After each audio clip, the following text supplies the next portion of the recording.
Hey guys, a couple of weeks ago, I asked you on Facebook, what recipe would you prefer? Grilled rosemary pork chops or pluots sundaes with almond brittle? And you all voted just about equally, so I decided I had to do both. So this week, we're gonna get to the grilled pork chops, and next week, I'll show you how to make those pluot sundaes that are so delicious.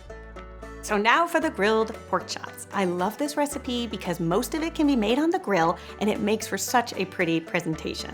It's also a good thing to make if you're having company over and you just want to have a big platter and let everybody dig in. Let me show you how to make it. So the first thing we're going to do for our pork chops is make a brine. If you've never made a brine before, it's a really easy technique that basically just involves water and salt and a little bit of seasoning. The reason we want to make a brine is it's basically going to change the cell structure of that meat, which is going to allow it to retain all of its moisture, which will result in a tender and juicy cut of meat. So to make our brine, we're going to take out a large pot.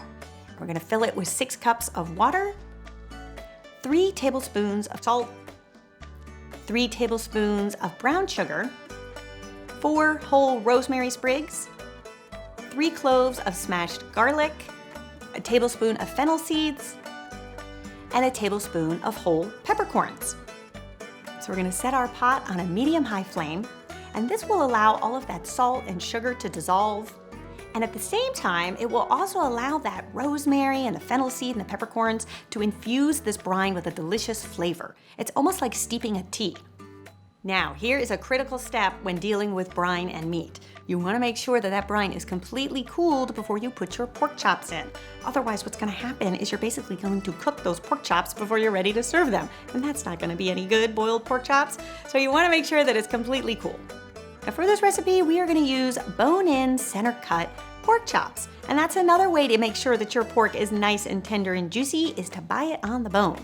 I find that sometimes if you get the cutlets, they have a tendency of drying out very quickly because they cook so quickly. So go for the bone-in. Then we are going to submerge our chops into our cooled brine, making sure that there's room for all of them to fit. And then if you're doing this in a Dutch oven, which is why I like to do it this way, you can just pop on the lid and put it in your fridge. Now we're gonna let our pork chops rest in the brine for anywhere from 4 to 6 hours. That's the thing with brine. It really does take a few hours to do its thing, so you do need to plan ahead. Then about an hour before you plan to serve dinner, you can prep your fennel. Now if you've never had roasted fennel before, it is so delicious. It has a wonderful, almost licorice anise flavor that when it's roasted, it's sweet and tender, and it's just a really great thing to serve with pork. So we are just gonna slice our fennel into some nice wedges, and then you can pop them in a large bowl, give them a drizzle with just some olive oil, season with salt, a little bit of freshly cracked pepper. That's all you have to do. Then we're gonna pour this out on a rim-lined cookie sheet, making sure it's all just a single layer. And then you're gonna place it in a 425-degree Fahrenheit oven for really about 40 minutes. And normally what I will do is I will put them in there, set the timer for 40 minutes, and at that point my pork is really just sort of finishing grilling, and then I turn the oven off. I leave them in there, and then that way they'll also continue to kind of caramelize and keep warm while you're getting the rest of the dinner ready. Now it's time to prep our pork for the grill. So we want to release it from the brine, and you'll see it'll be pretty wet. So what I normally will do is pat it dry with some paper towel, because you don't want to take wet pork and put it on a hot grill or you'll end up steaming the pork instead of searing it. So make sure it's nice and dry. Then we are going to brush it with a little bit of olive oil, sprinkle some minced rosemary on top, and then season with some freshly cracked pepper. And you want to do this on both sides. And we're not gonna add any salt at this point because remember, it's been in the brine with all that salt for at least 4 hours, so it's pretty well flavored. But what I like to do instead is at the end, we're gonna add a little finishing salt on the top, and that'll be really good. So the next thing we're gonna do is prep our nectarines. So we're just gonna slice our nectarines in half. We're gonna leave the skins on, remove the pit. You do wanna use nectarines that are sort of medium ripeness because it's a lot easier to remove the pit, and they'll be a lot sweeter that way too. And then we're gonna brush each side with a little bit of grapeseed oil or vegetable oil. Then we're gonna head out to the grill with our pork chops and our nectarines. You can put all your pork down, and you can also put all of your nectarines down at the same time, cut side down.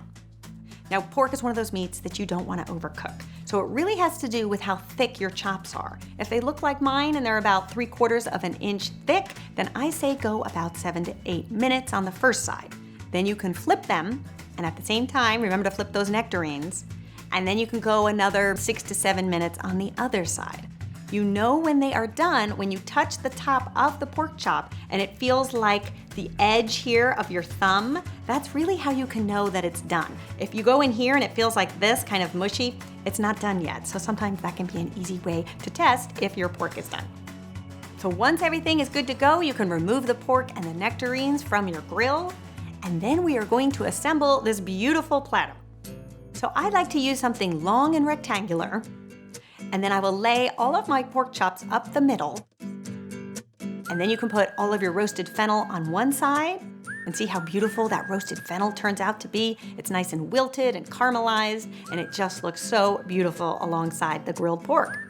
And then on the other side, we're gonna put our charred nectarines, which are also beautiful and colorful and look so summery.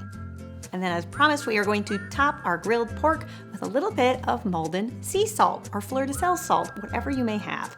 The nice thing about this salt is it's actually not that salty, and it just gives you a nice little texture and crunch with a little burst of flavor in every bite. And then you can bring your platter to the table, and it makes for such a beautiful centerpiece because there's so much to look at, all of the colors and textures with that grilled pork and the roasted fennel, and of course, our beautiful nectarines. I hope you guys give this one a try this summer and let me know what you think. And as always, you can find the recipe in the description, or you can head to entertainingwithbeth.com for a printable version as well. All right, you guys, so I will see you back here next week when we are going to tackle the pluots sundae with the almond brittle, one of my favorite summer desserts. I'll see you then. Bye. Gimme that swing, gimme that swing.